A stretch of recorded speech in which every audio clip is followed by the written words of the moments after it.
Hello বন্ধুরা, আশা করছি সবাই ভালো আছো। আমার নতুন আরেকটি ব্লগে সবাইকে স্বাগতম জানাই। রোজকার মতো আজকেও চলে এসেছি ছাদে। আর ছাদে এসেছি বলে দেখো তোমাদের সঙ্গে এটা শেয়ার করতে পারছি। আমাদের কলার মোচাটায় কত সুন্দর কলা ধরেছে, কতগুলো ধরেছে। আর সকালে রোদটা পড়তে গাছেদের ওপরে কি ভালো লাগছে, একদম গাছের পাতাগুলো একদম চকচক করছে সকালের রোদটা পড়তে। প্রতিদিন সকালে তো আসি ছাদে ফুল তুলতে, আজকে এসেছি তার কারণ হচ্ছে ভেন্ডি পারবো। আর এই উচ্ছে গাছের পাতাগুলো দেখেছো কি বড় বড় হয়েছে। আর এখানে একটা বেশ বড় উচ্ছেও হয়েছে। থাক, উচ্ছেটা এখন পারবো না, এখন বরং ভেন্ডিগুলোই পেরে নিই। তার কারণ হচ্ছে প্রত্যেকটা গাছেই একটা দুটো করে ভেন্ডি হয়েছে আর বড় বড় হয়ে গেছে, পাড়ার মতো হয়ে গেছে। তো এই ভেন্ডিগুলোকেই আগে পেরে নেব। কালকে কিছু ভেন্ডি পেরে রেখেছিলাম, সেগুলো আছে ফ্রিজে। তো আজকেও যা যা পাই সেগুলো পেরে নেই। আর এই ভেন্ডি গাছের পাতাগুলো না কুমড়ো গাছের পাতার মতো আল থাকে, আর গায়ের মধ্যে লেগে গেলে একটু ভীষণ চুলকানি হয় সেখানটায়। এক জায়গায় অনেক গাছ আছে তো সচরাচর বোঝা যাচ্ছে না যে ভেন্ডি হয়েছে। পাতাগুলোকে নাড়িয়ে চাড়িয়ে খুঁজে খুঁজে দেখতে হচ্ছে যে কোথায় কোথায় ভেন্ডি হয়েছে। এবার আমি এক এক করে যা যা ভেন্ডি পাড়ার মতো হয়েছে সব কটা ভেন্ডিই পেরে নিই। আপনারা ভিডিওটি দেখতে থাকুন, আশা করছি ভালো লাগবে। এখন বর্ষাকাল চলছে, মনে হচ্ছে যেন নামেই বর্ষাকাল চলছে। এই সপ্তাহটায় একটা ফোঁটাও বৃষ্টি হলো না, আর সেইভাবে প্রচণ্ড গরম পড়েছে। কি জানি কবে বৃষ্টি হবে, আকাশে তো মেঘ তো করে আছে। আমার বর প্রায় প্রতিদিনই ভাবছে যে আকাশে মেঘ আছে, হয়তো আজকে বৃষ্টি হবে। এইভাবে করে এক আধ দিন মাঝে মাঝে গাছে জল না দেওয়াতে, যে বৃষ্টি হলে জল পেয়ে যাবে এই জন্য গাছে জল না দেওয়াতে কিছু গাছ অনেকটা ঝিমিয়ে পড়েছে, আবার দিয়ে গাছে জল দিতে হলো। এইভাবে প্রায় প্রতিদিনই আমাদের জল দিতে হচ্ছে। খালি আমরা ভাবছি এই বোধহয় আজ বৃষ্টি হবে, কাল বৃষ্টি হবে, কিন্তু বৃষ্টির আর দেখা নাই। দেখুন, আপনাদের সঙ্গে কথা বলতে বলতে আমি এক এক করে সব ভেন্ডি পেরে নিয়েছি। এবার নিচেও কিছু ভেন্ডি রেখেছি, সব ভেন্ডিগুলো একসঙ্গে করে দেখাচ্ছি কতগুলো ভেন্ডি হয়েছে। দেখুন কত ভেন্ডি হয়ে গেছে। আমার সোনা ভেন্ডি খেতে খুব ভালোবাসে, আর যদি ভেন্ডি পোস্ত করে দিই তাহলে তো আরোই হলো। আর এই মহারানীর কাজ দেখুন। আর এর হচ্ছে এটা গুপ্তধন লোকাবার জায়গা। কিছু কাগজ আমি রেখেছিলাম সব বার করে ফেলে দিল। টিভির রিমোট, পাপার মোবাইল, পাপার চশমা, দিদির পেন সব এনে এইখানে রেখে দেবে। টিভির রিমোট, মোবাইল আমরা যদি কোথাও খুঁজে না পাই এখানে এসে খোঁজার চেষ্টা করি যে এখানে রেখেছে কিনা। দেখি হ্যাঁ ঠিক রেখে দিয়েছে। সবেমাত্র গুটি গুটি ভয়ে হাঁটতে শিখেছে। আবার দেখেছেন ঘুরে ঘুরে আমার দিকে দেখবে, আমি যে ক্যামেরা করছি না ও দেখছে, মাঝে মাঝেই দেখবে ও। আর এই যে দেখুন আবার কখনো কখনো নিজেও বার করে দেয়। এই যে সোফার নিচে টিভি রিমোটটা পড়ে রয়েছে। ব্যাস, ও এখানে কাজ কমপ্লিট করে নিয়েছে, এবারে অন্য জায়গা চললো। আর কোথায় ওর কি কাজ বাকি আছে সেইখানে গিয়ে কাজ কমপ্লিট করবে মহারানী। এখন কোনো কিছুর সাপোর্ট ছাড়াই নিজে থেকে বেশ কিছুটা হেঁটে চলে যায়। আবার ঘুরে তাকাবে যখন দেখবে যে মা নেই, কারোর হাত ধরেনি, ব্যাস তখনই বসে পড়বে। আসে এই এই এই এই এই এই এই এই এই এই এই আসে আসে আসে এসো।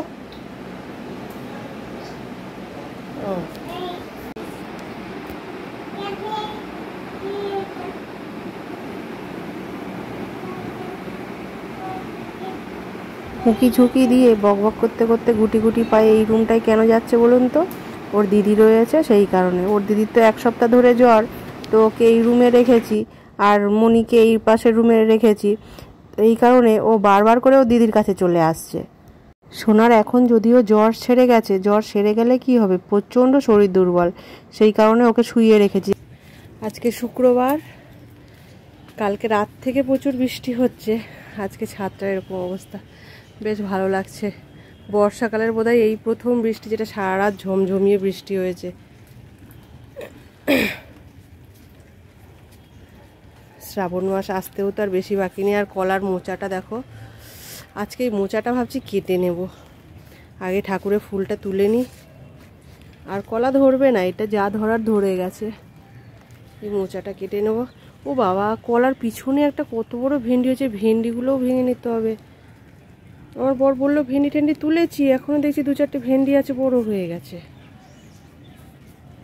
এই উচ্ছেটা আর বেশি বড় হবে না, তাই আজকে পেরে নেব। আর জবা ফুল দেখো ভরে গেছে, দেখেছো কত জবা হয়েছে। ফুলটা তুলি তাহলে বোঝা যাবে কত ফুল হয়েছে। ওই গাছেও প্রচুর। সেই যে শীতকালে জবা গাছগুলোয় আমার বর রিপোর্টিং করে দিয়েছিল, তারপরে গরমে ফুল হচ্ছিল, কিন্তু ততটা বেশি ফুল হয়নি। জানোই তো যে গরমে কীরকম এখানে প্রবলেম হচ্ছিল জলের, কোনো রকমে জল দিয়ে গাছগুলোকে বাঁচিয়ে রাখছিলাম। আর এই যে বর্ষাটা হতে দেখো ঝুড়ি ভরে লাল জবা, দেখেছো? প্রায় এই গাছটায় প্রতিদিন 12 থেকে 15টা করে জবা পাচ্ছি, এত পরিমাণে ফুল উঠছে। পাশে আর একটা হলুদ জবা গাছ আছে, পাতলা পাতলা এরকম সাইজেরই হলুদ জবা হয়, সেটাতেও ঠিক এরকম ভরে ভরে জবা হচ্ছে, কিন্তু প্রতিদিন এত হচ্ছে না, কম মাঝে সাঝে একটু কমও হচ্ছে। এবারে নয়নতারা ফুলগুলো তুলে নিই। আর না, এই পাশেই একটা নয়নতারা আছে সাদা, যেটা আমরা লাগাইনি, সেটা এমনি নিজে থেকেই হয়েছে। তো আমার বর প্রথমে ভাবলো যে গাছটা উঠছে, উঠুক, দেখি কি গাছ হয়। তো নয়নতারা দেখে রেখে দিয়েছিল, কেন আমি তো এই ফুল গাছগুলো কাটতে বারণ করি। তারপরে দেখছি সাদা নয়নতারা হয়েছে, আর ভাবলাম ভালোই হলো, লাগাতেও হলো না, গাছটা আপনা আপনি উঠে গেল। আমার ফুল তোলা হয়ে গেছে, আর দেখেছো ঝুড়ি ভরে ফুল হয়েছে, কত হয়েছে ফুল। আর লাল জবা দেখো, লাল জবাই ঝুড়িটা ভরে গেছে। এবারে গাছে যে মোচাটা কাটতে হবে, সেই মোচাটা কেটে নিই। আমি কাটবার সময় ভেবেছি যে মোচাটা কাটতে বেশ বোধহয় কষ্টই করতে হবে আমাকে, তো দেখলাম না, একদমই কচি ছিল, খুব ইজিলি কাটা হয়ে গেছে। দেখো মোচাটা কত সুন্দর বড়, কতটা হয়েছে। আবার কয়েকটা ফুল ওর গায়ে লেগেছিল, আমি আবার এগুলোকে তুলে নিলাম। কিন্তু তুলে নিলে কি হবে, নিচে এসে বাড়িতে ঘরে এসে সেটাকে ফেলেই দিতে হয়েছে, কেন তাতে একটু একটু কলা ধরে গেছিলো। সেটা আর যদিও হতো না, এই কলাটা কিন্তু পাকা কলা, তবুও এর মোচাটা তিতো। শুনেছি পাকা কলার মোচা সাধারণত তিতো হয় না, কিন্তু এই কলার মোচাটা দেখি তিতো। এটাকে কেটে আবার সেই ভিজিয়ে রাখতে লাগে যাতে তিতো ভাবটা কেটে যায়, তারপরে রান্না করতে লাগে। ভেন্ডি দুটো বেশ বড়ই হয়ে গেছিলো, পারতে বেশ কষ্টই হচ্ছে, আর এক হাতে মোচা ধরে আরোই যেন অসুবিধা হচ্ছে।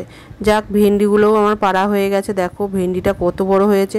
আর না, এই ভেন্ডিটাও শক্ত হয়ে গেছিলো, লাস্ট পর্যন্ত ভেন্ডিটা ফেলেই দিলাম, খাওয়া গেল না ভেন্ডিটা। আমার বর বলছিল যে ভেন্ডিটা যদি না পারতাম তাহলে ওটা পেকে গিয়ে গাছে আবার দানা হয়ে যেত, সেটা পরের বছর কাজে লেগে যেত। আমি বোকার মতো পেরে নিলাম। আর এই উচ্ছে গাছে যে বড় উচ্ছেটা হয়েছে আর কয়েকটা ছোট ছোট উচ্ছে হয়েছে, সেইগুলো পেরে নিলাম একটা একটা করে। আর এই যে আমার বাঁদিকে একটা সরু ফিনফিনে গাছ উঠে গেছে ওপরের দিকে, ওটা হচ্ছে কাঁকরোল গাছ। আমি আপনাদের বলেছি কি আমার মনে নেই, ওই দিকটা একটা কাঁকরোল গাছ আছে, কিন্তু এখনও পর্যন্ত একটাও কাঁকরোল আসেনি। ছোট ছোট কাঁকরোল হচ্ছে, আবার হলুদ হয়ে পড়ে যাচ্ছে, এখনও পর্যন্ত একটা কাঁকরোল পাইনি। কেন এমন হচ্ছে, কারো যদি জানা থাকে এর সলিউশনটা কি, তাহলে প্লিজ জানাবেন তো। আমরা যে সার দিলে হয়তো হতে পারে এই গাছে কাঁকরোল, সেটাই করব। তো এই যে আমার সব উচ্ছেগুলো পাড়া হয়ে গেছে, এবারে নিচে চলে যাই। আর নিচে এসে দেখো এইগুলো বার করেছি আঁশফল। এটা দিয়েছিল কালকে রাতে আমার বরকে তার অফিসের এক কলিগ। আমার সোনা খেতে খুব ভালোবাসে, আর ওই দাদা প্রতি বছরই একবার করে দেয় তাদের গাছে যে আঁশফল হয়। আমিও খেতে ভালোবাসি, কিন্তু আমার মেয়ে তো মানে আশা করে বসে থাকে যে আঙ্কেল কবে দেবে। তো এইবারে যে যখন দিয়েছে, এতগুলো দিয়েছে। সোনার তো এতদিন ধরে জ্বর ছিল, তো শরীর এত দুর্বল হয়ে গেছে যে রাত্রিবেলা বাথরুম যেতে গিয়ে ও মাথা ঘুরে অজ্ঞান হয়ে গেছে। এবারে ডাক্তারকে ফোন করেছিলাম, ডাক্তার বলল এতটা শরীর দুর্বল হয়েছে যে ও নিজে থেকে দাঁড়াতে পারছে না। তো ওকে একটু এরকম স্যুপ করে খাওয়াতে বললো, যে খাসির যে টেংরিটা হয় তার স্যুপ করে খাওয়াতে বললো। তো তাই জন্য এটা স্যুপ বানাচ্ছি আমি। তো আমি একটা পা নিয়েছি, আর একটা কাঁচা লঙ্কা, একটু আদা রসুন কুড়ে, একটা তেজপাতা, একটু গোটা গরম মশলা, আর পরিমাণ মতো নুন, আর একটু গোলমরিচ গুঁড়ো দিয়ে বেশি করে জল দিয়ে একদম ফুল আঁচে বসিয়ে দিয়েছি। প্রায় এটাকে আধা ঘন্টা ধরে সিটি মারিয়েছি। সিটি দিয়ে দিয়ে দিয়ে দিয়ে তারপরে এটাকে বন্ধ করে সেই ভাপটা তাও বার করে নিয়ে রেখে দিয়েছি। সেই ভাপটা নিজে থেকে বেরোবার পরেই এটাকে খুলেছি।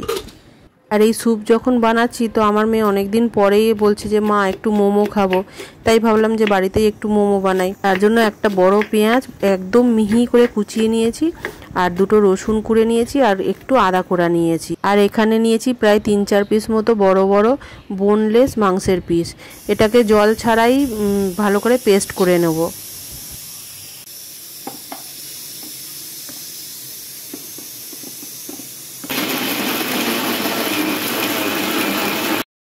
এই যে সুন্দর মাংসটা পেস্ট হয়ে গেছে। এবার একটা বাটিতে নামিয়ে নিয়ে একটু নুন আর পেঁয়াজ যে কুচিয়ে রেখেছিলাম আর আদা রসুন কোড়াটা দিয়ে ভালো করে মেখে কিছুক্ষণের জন্য রেখে নেব। তারপরে দুটো ভাগে ভাগ করে নেব, কেন আমার ছোটো মেয়েকেও ভাবছি একটু খাওয়াবো। আর ছোটো মেয়ের জন্য ঝাল দেবো না, আর বাকিটা ঝাল দিয়ে মাখাবো। মনির জন্য ঝাল ছাড়া করব, কিন্তু ও নিজেরটা না খেয়ে যেটা ঝাল দিয়ে করব সেটা খাবে। কিন্তু আবার যদি পুরোটাই ঝাল দিয়ে করি তারপরে দেখবো যে ও হয়তো খাচ্ছে না, সেই কারণে একটু মনটা খুঁতখুত করে। সেই কারণেই ওর জন্য একটু আলাদা রেখে নিয়ে আর ওর দিদির জন্য আলাদা করে করব। প্রথমে ভাবলাম চামচটা দিয়ে মাখিয়ে নিতে পারবো, তো চামচ দিয়ে কি আর মাখানো যায়, সেই জন্য চামচটাকে রেখে দিয়ে আবার হাত দিয়ে ভালো করে চটকে মাখলাম। এইভাবে একটু ভালো করে চটকে না মাখলে কি ভালো লাগে বলুন। এবারে কিছুক্ষণের জন্য এটাকে রেখে দিই। এবার ময়দাটা মাখিয়ে নিচ্ছি। অল্প একটু ময়দার মধ্যে একদম পরিমাণ মতো অল্প নুন দিয়ে আর একটু জল দিয়ে এটাকে ভালো করে মেখে নেব। দিয়ে লাস্টে একটুখানি তেল এর গায়ে বুলিয়ে এটাকে রেখে দেবো। তারপরে যে এইভাবে ছোটো ছোটো করে লেচি কেটে লেচিগুলোকে আগে আমি বেলে নিয়ে তারপরে পুরটাকে ভরে, বলেইছিলাম মাংসের পুরটা আমি দুভাগে ভাগ করব, তো দুভাগে ভাগ করে দিয়েছি, সেটা আর দেখানো হয়নি। এই যে বড় বাটিটায় একটু লঙ্কা দিয়েছি, গোলমরিচ গুঁড়ো, আর ছোটোটাই দেইনি, আলাদা করে রেখেছি। এবারে আমি যে লেচিগুলো বেলে নিয়েছি সেইগুলোকে তার মধ্যে ভরে এক একটা করে, ছোটো মেয়ের জন্য একটু লম্বা লম্বা সাইজের করি আর বড় মেয়েরগুলো গোল গোল। কিন্তু আমি হচ্ছে যে মোমোর যে শেপটা সেটা তো কোনোভাবেই আনতে পারে না, অনেকই চেষ্টা করি কিন্তু আনতে পারি না, তাই আমি যেইভাবে পারি সেভাবেই করি। আমার বাচ্চাকে বাড়িতে বানানো জিনিস খাওয়াতে চাই বেশিরভাগ, তাই জন্য শেপ নিয়ে আর মাথা ব্যথা করি না, বাড়িতে তো বানিয়ে খাওয়াচ্ছি। যদি বাইরের কাউকে খাওয়াতে হতো তাহলে হয়তো আমি দোকানের মোমোটাই খাওয়াতাম, কেন শেপটা তো আর আমি ভালো দিতে পারি না, সেই কারণে দোকান থেকেই হয়তো কিনে খাওয়াতে হতো আমাকে। এই যে দেখেছো তো কিভাবে আমি মোমোর শেপ দিলাম, একটা লম্বা কীরকম করে নিলাম আর এই গোলটা কীরকম করছি। এইভাবেই করতে পারি, এইভাবেই সবকটা মোমো আমি তৈরি করে নিলাম। দিয়ে মোমোটা স্টিম করবার জন্য তো মোমো স্টিম আমার কাছে নেই, কিন্তু ইডলি যেটাই করা হয় সেটা রয়েছে। এবার এটার মধ্যে একটুখানি তেল হাত দিয়ে বুলিয়ে নিয়ে মোমোগুলো এর মধ্যে দিয়েই আমি বসিয়ে দিলাম। এই 10 থেকে 15 মিনিটের মধ্যে মোমোগুলো রেডিও হয়ে গেল। মোমো যখন বানাচ্ছিলাম তখন আমি ভাবছি যে ছোটো মেয়ের জন্য বানাচ্ছি, ও খাবে, ও একটু মিষ্টি খেতে ভালোবাসে, এবারে মিষ্টি ছেড়ে এই ঝাল ঝাল বা নোনতা নোনতা জিনিসটা খাবে কি না। কিন্তু যখন বানানো হয়ে গেছে তখন দেখলাম বেশ ভালোই খেলো। সোনাও বেশ কিছুদিন ধরে কিছু খেতে পাচ্ছিল না, ওই যে জ্বরের পরে যা হয়, মুখ তিতো তিতো লাগে, কোনো কিছু খাবারেই স্বাদ পায় না। তো ভাবলাম যে এই মোমোটা স্বাদ পাবে, তো ছুরি দিয়ে দেখে নিলাম যে ঠিকঠাক সিদ্ধ হয়েছে, তো দেখলাম না ঠিকঠাকই সিদ্ধ হয়েছে। এইসব ভাবতে ভাবতে আমার মোমো কমপ্লিট হয়ে গেছে, তো দুজনকেই দিয়ে দিলাম। আর স্যুপটাও রেডি হয়ে গিয়েছে, স্যুপটা নাবিয়ে আমি একটু বাটার মিশিয়ে নিয়েছি, দিয়ে দুজনকেই দিয়ে দিলাম। দুজন ভালোভাবে খেয়ে নিল, আমার মোমো বানানোটা যেন সার্থক হলো। আমার ভিডিওগুলো যদি ভালো লেগে থাকে তাহলে একটি লাইক করে কমেন্ট করে জানাবেন, আর আমার চ্যানেলটিকে সাবস্ক্রাইব করে আমার সঙ্গে জুড়ে থেকে আমার এই ছোট্ট চ্যানেলটিকে এগিয়ে নিয়ে যেতে সাহায্য করবেন আমাকে। আজকের মতো এই পর্যন্ত, আবার দেখা হবে নতুন আরেকটি ব্লগে। ততক্ষণের জন্য সবাই ভালো থাকবেন, সুস্থ থাকবেন। Bye bye.